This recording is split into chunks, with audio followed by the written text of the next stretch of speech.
Hey everyone, and welcome back to our channel. We all know that feeling, right? That scorching summer heat making us crank up the AC. But what if I told you there is a way to turn the sun's fire rays directly into cool, refreshing air? No, I'm not talking about just powering your existing AC with solar panels. I'm talking about a game changing technology that uses solar heat itself to generate cooling. It sounds almost magical, right? The secret lies in a few ingenious thermodynamic processes. Forget the compressors and refrigerants of your typical AC for a moment. Solar cooling systems primarily rely on one of three core technologies: adsorption, or desiccant cooling. Each uses heat to drive a cooling cycle, but they do it in slightly different ways. In this video, we discuss ways that we can turn heat from sun to refreshing cool air.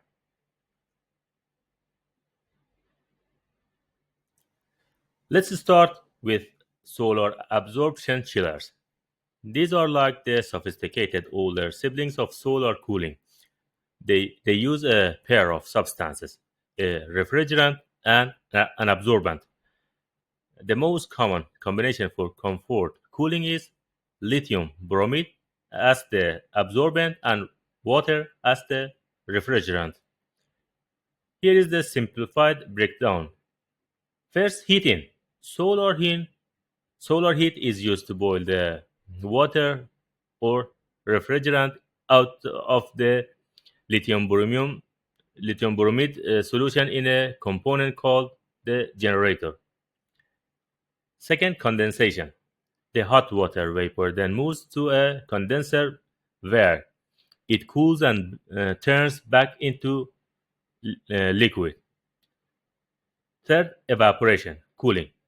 This liquid water then passes through an expansion valve and enters an evaporator, where it evaporates at a very low pressure, absorbing heat from the air or water around it. This is where your cool air or chill water comes from. And four, absorption. Finally, the water vapor is reabsorbed by the concentrated lithium bromide solution in the absorber, ready to repeat the cycle. These systems typically need hot water temperatures between 75 and 120 degrees Celsius to operate efficiently. Their performance is measured by their coefficient of performance, or COP, which for single effect absorption chillers often range from 0.65 to 0.75, not as high as conventional ACs. But remember, the input energy is free solar heat. Next up, we have solar desiccant cooling systems. These take a different approach, focusing on dehumidification, removing moisture from the air, which is a huge part of what makes us feel cool and comfortable. Here's how they work. First comes dehumidification. Humid air passes through a spinning desiccant wheel, often coated with materials like silica gel or lithium chloride. These materials are like sponges for water vapor, drying out the air. Second, evaporative cooling. The now dry air can then be cooled efficiently using simple evaporative coolers, which work best with low humidity. And third, regeneration. The desiccant wheel, now full of moisture, rotates to another section where solar heated air, typically between 50 and 80 degrees Celsius, passes through it, drying out the desiccant. This process regenerates the wheel, allowing it to absorb more moisture. Desiccant systems are fantastic in humid climates where latent cooling, uh, removing moisture, is a major energy consumer. The coefficient of performance can vary significantly, sometimes even reaching above 1 when heat recovery is factored in. making them incredibly efficient for specific applications. How do we capture all that glorious solar heat? That's where solar thermal collectors come in. We have many types of solar collectors. First, we have flat plate collectors.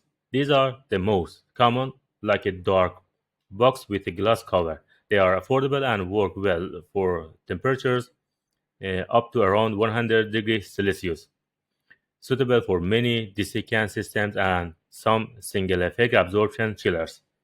Then we have evacuated tube collectors. These consist of glass tubes with a vacuum between two layers, making them excellent insulators.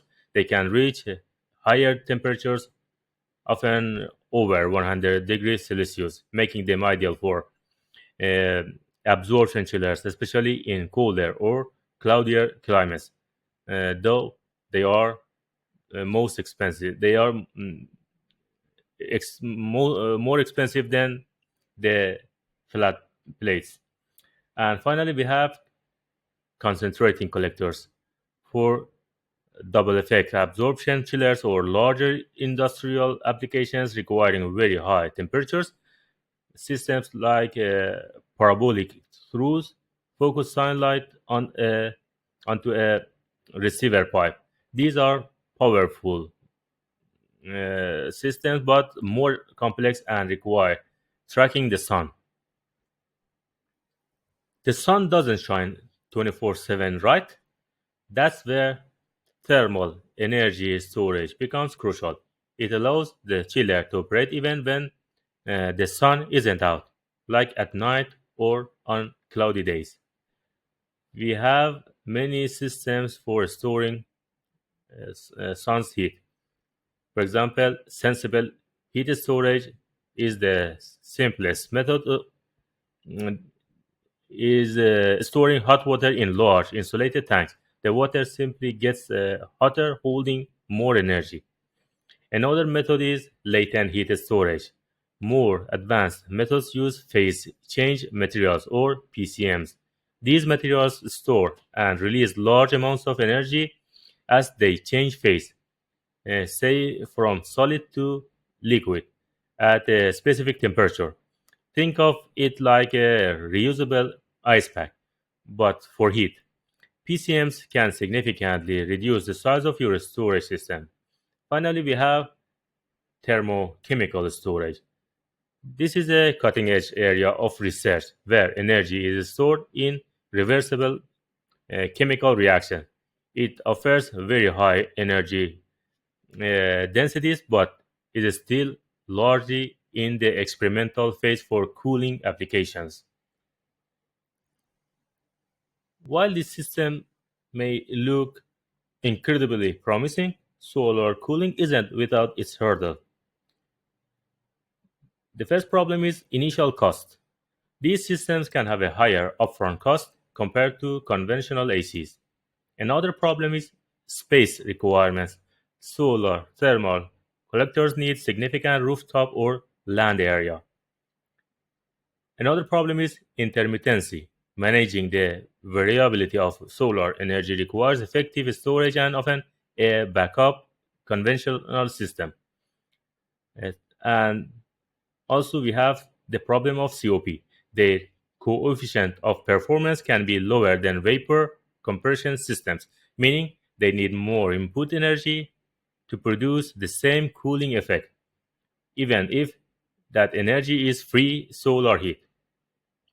But the benefits of clean, renewable cooling are huge. We are seeing more and more successful installations globally. In Malaysia, a solar driven desiccant cooling system at the University of Technology Petronas achieved significant energy savings, reducing electricity consumption by 40 to 50% compared to conventional systems. Their solar fraction reached up to 70%. In Indonesia, a 10 kilowatt single effect absorption chiller powered by evacuated tube collectors was tested, showing average COPs of around 0.67 and significant potential for electricity saving. Projects across Europe and even in places like Iraq are demonstrating the viability of solar absorption chillers for commercial and institutional buildings. Solar cooling is a fantastic example of how we can innovate our way to a more sustainable future. By directly harnessing the sun's abundant energy for cooling, we can drastically reduce our reliance on fossil fuels, cut down on greenhouse gas emissions, and create a more comfortable world. It's a technology that's constantly evolving, becoming more efficient and cost effective, and solar cooling could be the answer to our growing global demand for air conditioning. Let us know what you think in the comments below. Don't forget to like this video, subscribe for more deep videos into sustainable tech, and hit that notification bell so you don't miss our next upload.